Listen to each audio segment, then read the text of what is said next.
Hi guys, and welcome to Rufus and Doofus. Chico here. Guess what came by FedEx today? My fuel pump. Yeah. So I cut the top here, but I haven't opened it. So we're gonna open it together and see what's in here. And it's partially hiding my face, but okay. We got our normal little poppy stuff here, which I love to play with and gets Rufus all excited.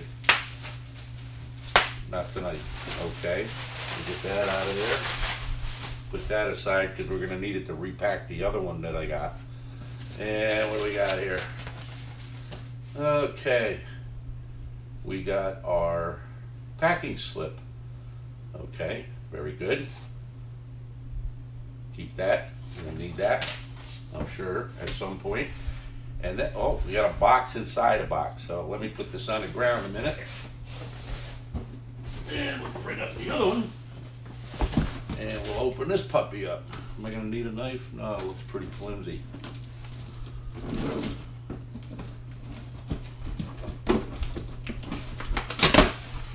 Okay. Oh, okay, we got something here. Oh, there's something that didn't come with the other one I bought. Something new they put in the box here. Installation instructions. That was missing from the other one. We'll have to take a peek at that. But here is our new Ford Motorcraft sending unit. There she be. Yep, looks like the other one. Hopefully this one's a good one. Yep, looks exactly the same actually. Pretty heavy little unit. And this is the new style turbo pump, they say. So, see what happens. Put that in the box and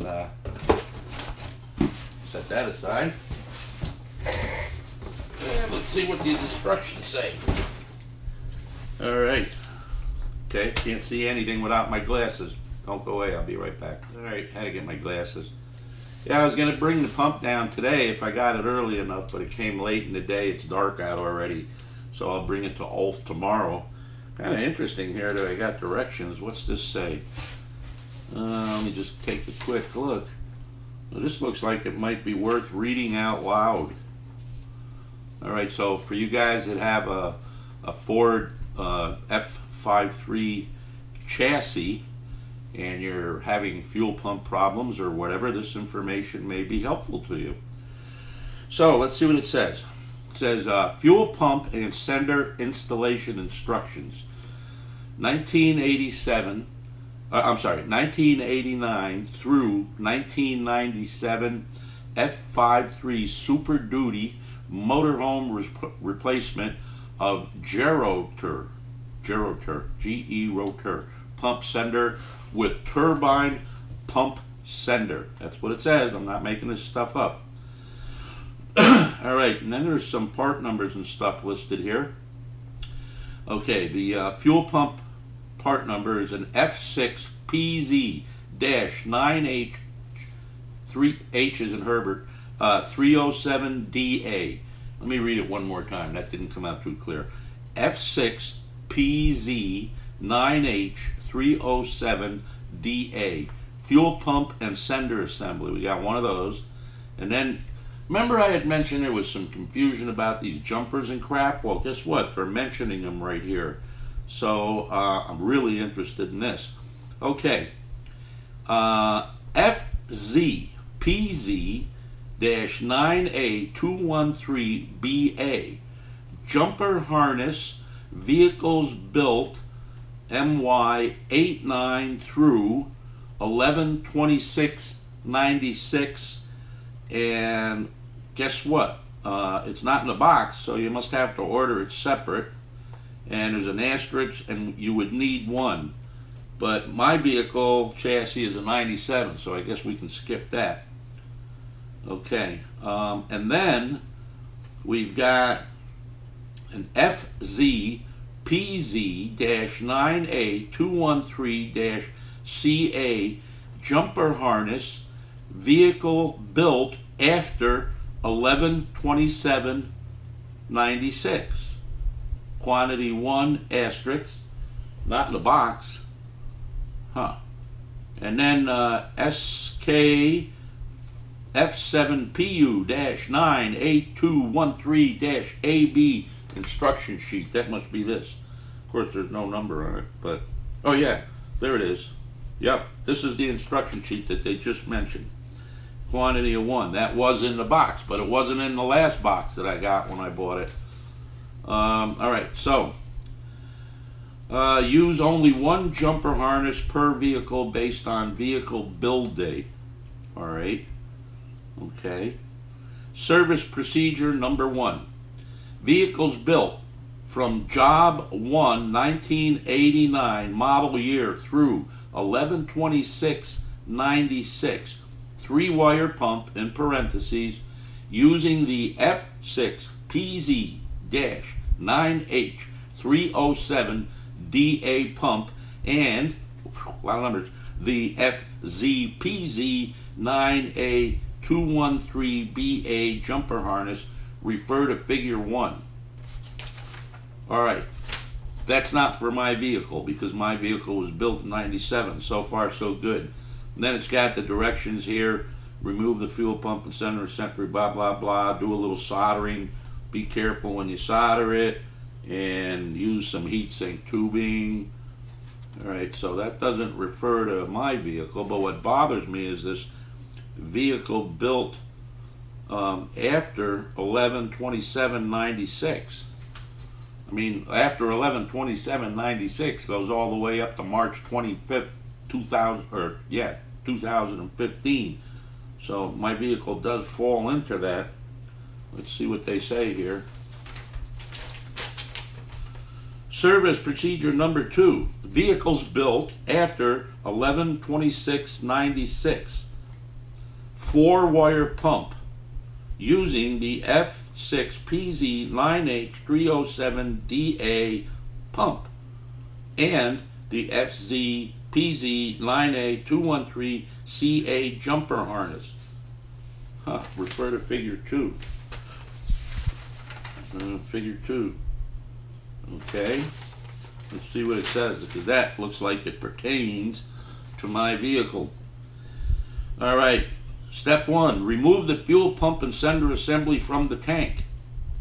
Refer to the appropriate service manual Group 10 for removal procedure. Well, I'm imagining they just tell you to drop the tank and take the pump out.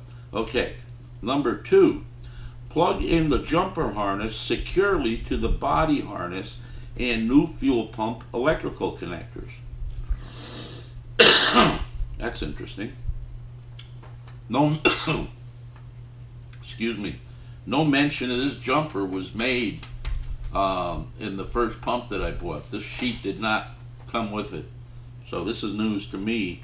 And obviously we didn't put any jumper in on that other pump that we put in there. So I'm wondering if that could be a problem. Warning, the jumper must be used to ensure proper grounding of the fuel pump and sender. Failure to use the jumper may result in pump failure or inaccurate fuel gauge indication. Well, what do you know? That's interesting, because we did have a failure. I wonder now if this harness, which I never heard about, but I kind of heard of harnesses, but it didn't tell us why or what numbers or nothing. It just said that there was a harness necessary for the pumps, but didn't say anything about mine. Okay, step 3. Install the fuel pump and sender unit into the fuel tank. The fuel pump will extend approximately 1 inch above the opening in the tank. Compress the flange tight against the tank gasket and install the flange nuts. Refer to the appropriate service manual Group 10 for installation procedure. Plug in the fuel pump and vehicle harness connectors securely with each other. Ensure that the fuel pump harness connectors are secured to the vehicle frame with a tie strap. All right, now this is starting to bother me here, because I got the fuel pump and it looks like I'm going to need a harness. Why didn't they tell me that when I ordered it? Matter of fact, If I'd have had this sheet the first time, maybe I wouldn't be doing this video. Service Procedure 1, vehicles built from job, no, that's the other one, sorry. I'm on the wrong figure. All right, Service Procedure number 2, vehicles built after 11/26/96, 4-wire pump using the pump that we have. I don't want to read the number, and this other harness which has a different part number. Then they show a view of the flange and all that stuff there. I don't know if you can see it, and it just shows a picture of this harness, a little drawing of it. 4-pin. You know, when we replaced the other one, I'm sure it was a 4-pin harness in there, because the heart-shaped, as they called it, wouldn't have fit into the new plug. So I don't get it. Maybe they already changed it once, or oh, okay. Maybe the pump is a 4-pin and the harness that's there is already a 4-pin. Okay. The other one's a 3-pin converting to a 4-pin, and this is a 4-pin with a new harness for some reason that's also a 4-pin. Doesn't say anything about soldering, and it doesn't say anything except putting this harness in like it plugs in. But I don't have it, and I didn't order it because I didn't know I needed it. So, this bulletin was as of 1997. Wow, interesting. Well, I'm going to have to leave you guys for a while and go on the internet and see what it is all about this part here, and see what we can find out. All right, because this sounds like it's necessary in order to keep the new pump from failing. So don't go away. I'll be right back after I do a little research. I'm back. Wait till I tell you this story. Alright, here's the deal. I went on the internet and I went to the Ford site and I looked up this part number for this jumper harness that I am supposed to have when installing this pump. I found the part number. Oh yeah, it was there. It said discontinued. So the next thing I did was I started looking at all kinds of auto part suppliers, and some of them didn't even show the part anymore. It wouldn't even come up, and all the other ones also said discontinued. Now, you know, I don't get it. I just don't get this. So I did more research, and I don't know if I got good news or if I got bad news yet, but here's apparently what happened. After 11/26/96, they upgraded the fuel pumps going into the F53 chassis. As of 11/27/96, okay, right around Thanksgiving, so that's weird. After 11/27/96, they started installing this new pump with the turbine pump with, I guess, the 4-pin. I couldn't even get that answered, or that question answered. So I'm not sure if what they put in up to 6/30/97 was a 4-pin connector or not. Now I'm really confused, but I couldn't get any more info. Now the problem is this: I don't have the vehicle here. It's still down at Ulf's, and it's nighttime, and I can't get the info out of the vehicle that I need. I tried doing it through the VIN number, and all that comes up is that it was built in 97, but it doesn't tell me what month or day, and apparently the month and day is important here. So I'm trying to find out what the situation is on mine, because there's more news that I found out. if in fact my vehicle was built after 6/30/97, the new type harness and fuel pump, according to some things that I read, should already be there. So it should be just a matter of plugging this one in as it was with the old one, or as I thought it was with the old one. Now, I know that in the vehicle there's a tag that's put in there at the time of manufacture, which I believe will give me the month that it was built. If not, I'm going to have to get on the horn with Ford Fleet again, which I have been on the horn. They did nothing but confuse me, but maybe this time I can just ask them a simple question and say, when was this baby built? What month? So I'm in limbo. Don't know what to do except beat my head against the table a little more tonight. So I wanted to give you that update. I'm not in the RV, obviously. The place is a mess because I'm trying to get rid of stuff and get ready for the move. But just another crazy, leave it to me, my kind of luck, Murphy's Law, whatever you want to call it. But I had a fall right in that year where they changed so much that it's right between that time period, 6/30/97.